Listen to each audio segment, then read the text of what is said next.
Damn, nigga. Listen to what I'm saying, bro. You done, bro? You done? You done? No, he not done. He not done.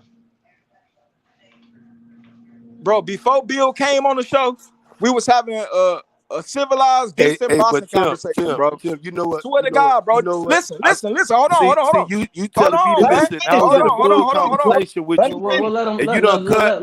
Hold on, man. Hold on. Fall back. Y'all fall back. I want to talk to Tim because Tim got a lot of energy. Hold on, man. And I don't want to bring my energy with you. Let him finish, man. It's the same thing a dude telling y'all. When y'all got a dude up here, you gotta let him talk, my nigga. You gotta let him talk. You want to sit there and engage. You feel what I'm saying? You gotta let a nigga talk when he talking.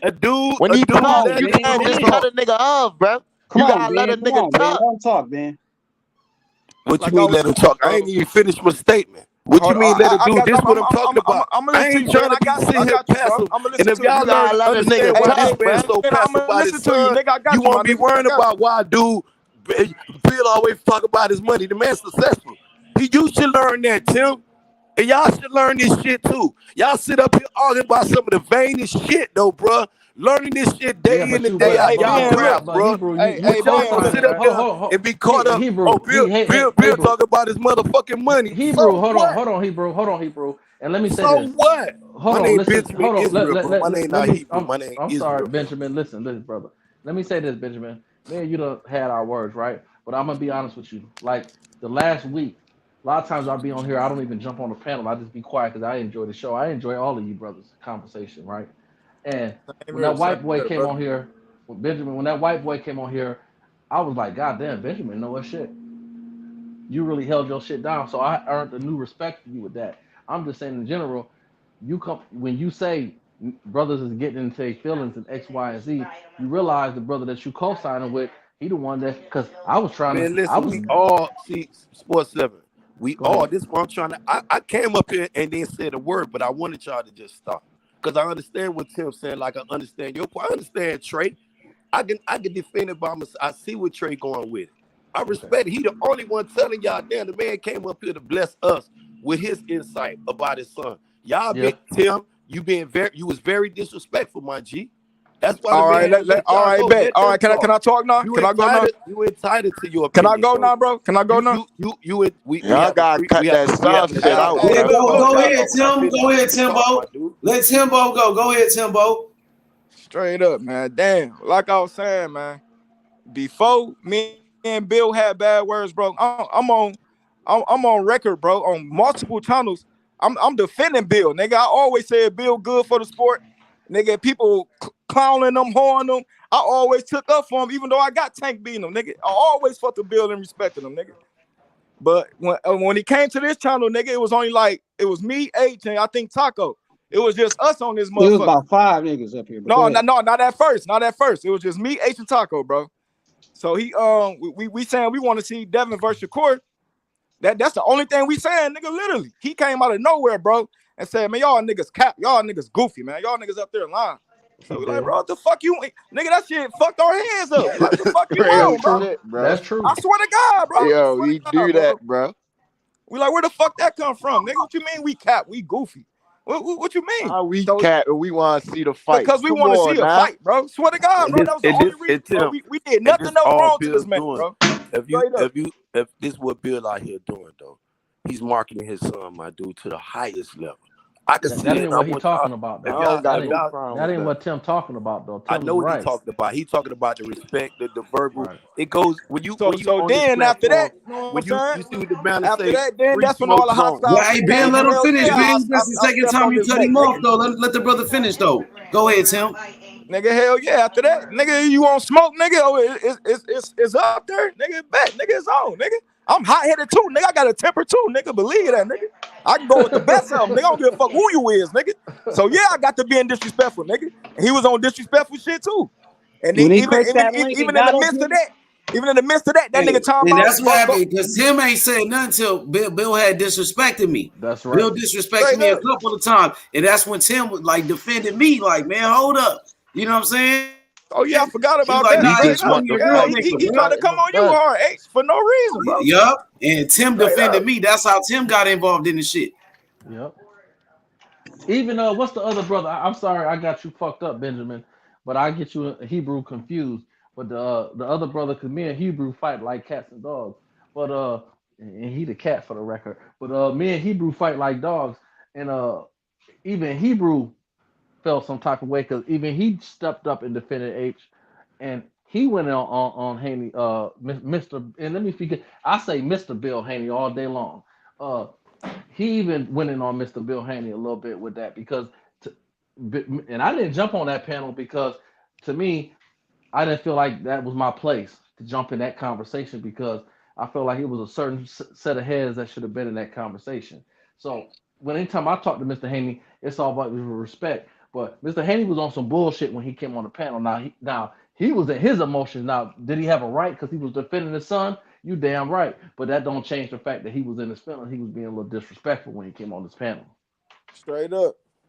Telling niggas, get the pop, nigga. Oh, nigga, my mansion, nigga. I got this much money, nigga. You ain't, bro. You don't know what another nigga got, bro. Yo, Muslims don't you got even more, talk even like if you that, do bro. got more money than a nigga, that do not make you really down, bro. Straight up. But you know, I'm gonna tell y'all, we all get passionate up here. You know, that's true. We all get, you know. Yeah, I ain't tripping on that. Sit up here, it's all love with me, bro. For Benjamin, and I hear the passion in your voice too, Tim. I see it. Even after that, bro. Even after that, Bill came back on the show like he came back on the show like a week after that, nigga. And go ahead, bro. I'm gonna let you finish. We had a decent conversation, nigga. Wasn't no arguing about 6, 7 in the morning, nigga. Straight up, nigga. That's all I'm saying. That's all I'm saying. Like shit. That's all I was saying. Like when energy, when you feel the energy of the conversation came up about Nez and Haney and by Cap before. That's where we started at with the topic, and then it came back to here. I'm trying to get my point across with that first. See, when you know, I don't want to sit up here and be like, oh, you taking up for Bill, because I'm taking up for Calvin too. I love what Calvin did for fucking Tank. But I see also break it Bill down. doing. You know what I'm saying? I see what Bill doing. Bill out here day in and day out for his son, bro. I don't see managers. I don't see no trainers out here doing this shit Bill doing, bro. That's the true. Don Kings of the world. I definitely see he marketing them. See, but the thing that like I'm gonna go back to that, and you know I had got off Bill and I was trying to bring Calvin forward and what he's doing for Tank, not what he done, because he's still President Tank career in his life, and I commend him. Just like I told y'all, I ain't took no side with Tank with the situation with the girl. I said I don't want to see that young brother in no fucking situation, thugging deep. I don't want to see back with little homie them getting caught up because of they burners with some YSL shit. I don't want Tank in that type of, you know what I'm saying? Because Tank going to the moon now, bro. And we as boxing fans, we got to stand behind our athletes like that. And brothers. This all us, just athletes, brothers, our little brothers, big brothers, Bill, Coach Calvin. I ain't gonna sit up here and be on neither side in this matter. I know the passion. Only thing I'm telling y'all, Don King can defend himself better than any one of you dudes on this platform. I'll put money on that dude head more than anybody. If he felt, and I thank you for that, if he felt like, you know, you had to throw your cloth in, I wouldn't have said nothing though. I would have felt back. This is my opinion though. And to bring Calvin Ford in this, because Calvin Ford, I don't want to take away while it's still on my mind fresh. Because Calvin Ford, he go like the motherfucker with a lot. He don't get enough credit for what he do. True. That's a you fact. feel what I'm saying? And the things that he doing down there in B mode, that center, man, up the jump, down there. I know what you're talking about. 7, especially when DB talking the shit, giving back. Bill do the same. I'm not here to be playing tug of war with their career. I'm telling y'all, I want to see the fight. I love what Calvin Ford is doing. I want him to do it a little more. I want him to stand up in that pocket. Bill apply pressure. Bill know how to do this shit. He ain't just fell into the motherfucking business game. He was doing it in the music. Benjamin, what I was saying, and this goes to threes too. What I was simply saying is that when they talk about money, when Calvin talk about money, he basically talking about the politicking of the game, right? Right. When you get to the point where you start talking about where you ain't getting paid and you getting personal. Now let me say this. Right. This is chess, not checkers. And to say that Bill didn't get into Calvin's head, that's not being genuine because he definitely got into his head. Yeah, right? I believe and Tank fuel off of what make Tank special. And you right, Benjamin. A lot of people and Tank. Now, if we ask Tank, he'd have a different opinion. But Calvin play a major part. One thing about Tank is not just Tank; it's that team around him. Straight up. when they come to him and say you losing, and Tank wall out, it's Calvin that get in his head and say, look here, son. Because Calvin does a lot of stuff that Mr. Haney does, but the difference is Tank ain't his biological son. But he's still doing the same. He's still that same father presence. And I thought that when Mr. Haney started talking about, well, Calvin ain't getting paid right, that's to me, I thought that was just, now it's checkers. So the key is to get in his head. So Mr. Haney don't give a fuck about Calvin's feelings. He playing checkers, chess. He not playing checkers. But that was a little bit too far. And when Mr. Calvin get out of the like Tree said, you're right, Trees. Is Calvin got out of his character too. Mr. Calvin got out of his character too. But the difference is Mr. Haney, he got this shit mastered. He got that internet and that promotion shit mastered.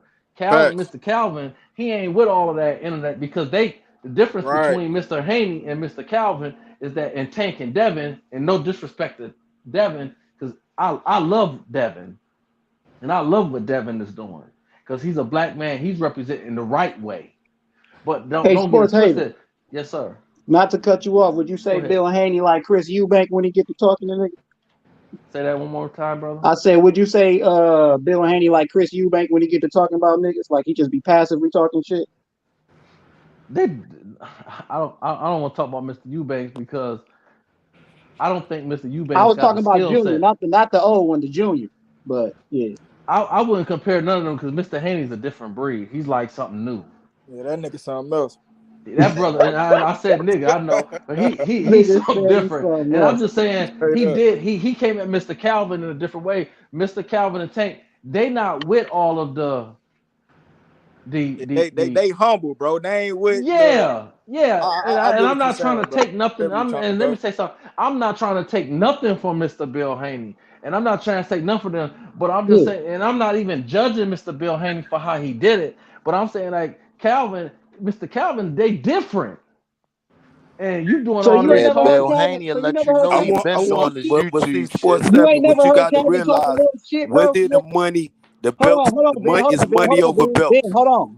Money over belts. Just remember that when y'all mention the money part. And but that's and I'm not mad. Let me ask him a question though. Money over belts. That's where it came from. This when Bill be taunting him when you saying he knows. I'm listening to you, Threes. You heard that nigga. You heard that nigga talk shit before. You ever heard Calvin Ford talk shit before? See, this the part I was getting around to. But it's not the same. It's not the same shit. The first thing he told when y'all ain't never heard, like you gotta listen to that nigga when he talk about Haney versus Haney, nigga. He be talking. I don't know. Calvin Ford be talking some shit when they bring up that Haney fight. He be talking. That man don't talk shit. It be all boxing related though, for real. Yeah, it's different. It's a little different. Like, he be talking this shit, and then nigga, Calvin Ford talking that money shit too. That's what like. Well, listen, what he's saying. Y'all be watching, but that nigga be talking money. He say we don't fight for peanuts, bro.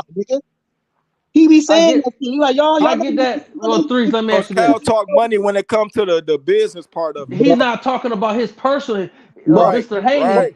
Right. Personal shots at Mr. Calvin. Nigga, but that's listen, right. Y'all so quick to cut me off, but y'all because y'all so deflective. You know what I'm saying? Y'all so goddamn deflective. All I'm saying is the nigga talk money and he talks shit about it, nigga. So my whole thing is when nigga Bill Haney watching you talk this shit and you talking about how Tank gonna do whatever, nigga, he gonna talk his shit too. So when he get what we want him to do. Hold on.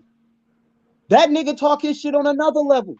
Like y'all said, he gonna pull up to these channels and talk his shit even further. He ain't gonna give you no 2-minute shit talk. He gonna give you a 15 to 30-minute shit talk. Well, pull up to a Tank fight then. Bro, all I'm saying is, man, if you really want to talk your shit, pull up to a Tank fight and let's talk this shit then. You feel me? Thug and D, I agree with that internet. I agree with you. Pull up to the fight and talk your shit. I agree with you, but why you gotta cut me off to say it? No, I thought you was finished, Threes. You ain't know I was finished, nigga. You started talking over. Well, go ahead, Threes. Go ahead. No, man, I'm done, man. Y'all go ahead. No, don't be done, brother. Don't be done. Just say what you were saying. Go ahead, Thug and D. Let them know, man, because I feel the same. What Thug and D said, I agree with. I already said I need Haney to go to that motherfucking Tank Ryan fight and walk in that ring just like how he did Lomax. But he ain't done it yet. He has not done it yet. Hold on. Let me finish, y'all. But if that fight close as shit to each other, then you know what I'm saying. Then there's a difference. Like if Tank and them fight before him type shit, then okay, it is what it is. But I bet all y'all on this panel that Bill them will stay around at 135 for that Tank fight. I bet you on that. How much? I bet you it'll be a catchweight fight. It won't be no catchweight. They gonna fight. How much you want to bet? $100. $100. If now listen to the bet now. Only fight it gonna be at 135 for all the belts. If not, he gonna go up there because that's the $100. That's why Bill moving away. $100 because brother Benjamin. Let me say this. I'll bet you that even though I think it's a good bet and I think you can win as well, right? But I will say this. I think that weights matter, right? And I think the bottom line is that that's what the conflict is. Even with Ryan, Tank is like, I'm at 135. Y'all want me? Come get me. And everybody said, "Well, you fought Mario." Let me finish, brother. Let me finish, brother. Devin, because let me finish. You had just jumped in, and I thought you was gonna make something. I wasn't even finishing. You talk about let you finish. I'll be quiet. I'm sorry. I'm sorry. I'm listening at y'all energy. No. Well, my energy. Y'all quick to change these narratives. I'm using my pre. I'm using my pre. Y'all just jumped in and intercept. I'm sorry. Ain't nothing to be sorry for, my dude. No, I'm using my preacher voice, so don't take it like my energy. No, it's all good. It's all good, my G. I'm just saying, brother. When you take the likes of a Devin, this is why I said I'm only put my money on Devin, and you mentioned about the weight part and he can drain. I didn't finish, but I did mention it. And then when people go to mentioning these things, and I tell people that this is where I'm ready to put my money on Devin, even when Devin fight Tank. Because it goes just deeper. When you look at Devin craft, dedication, and hard work, all the shit that y'all be saying that y'all other fighters that be doing, they've been doing that shit even now. Sleep right now, get ready to get up and go running. That's a great point, but guess what? I'm telling you, Devin. Shit. But when you see these things, when you see these things, and you mention the likes like Tank, and I'm telling you how. You don't see no trainer out here doing what Bill doing, marketing his son on the highest level. Hold on, Mr. Benjamin. Floyd wasn't doing it for Tank on the highest level. That's Mr. Benjamin. Tank told himself, bro. Tank ain't have to do that. Tank fights himself. Floyd promoted the fuck out of Tank. What are you talking about? Hold on. That's a fact too, Trees. But let me say this. Listen, Mr. Benjamin. I don't debate that. Devin's dedication to the sport is super admirable. I can't debate that. But we can't talk about what Tank did 5. We can't try to act like what he did 5 years. That's the day. Tank's dedicated right now. What I'm saying, this is what I'm saying. I want to be clear so everybody hear me. I'm saying at 135, Devin he got an issue. At 140, I believe the fight lean towards Devin, but I think and that's why they're arguing over weight. Weight matter. That's why outside of Shakur, Ryan, Devin, everybody beat everybody. They want to. They pushing about the weight. The weight is a situation because Devin come to 135. He can't be crip walking against Linares and think he's gonna beat Tank because he did crip walk against Linares. But if Tank hit him, it's not crip walking. He going to sleep. At 35. Who echoed?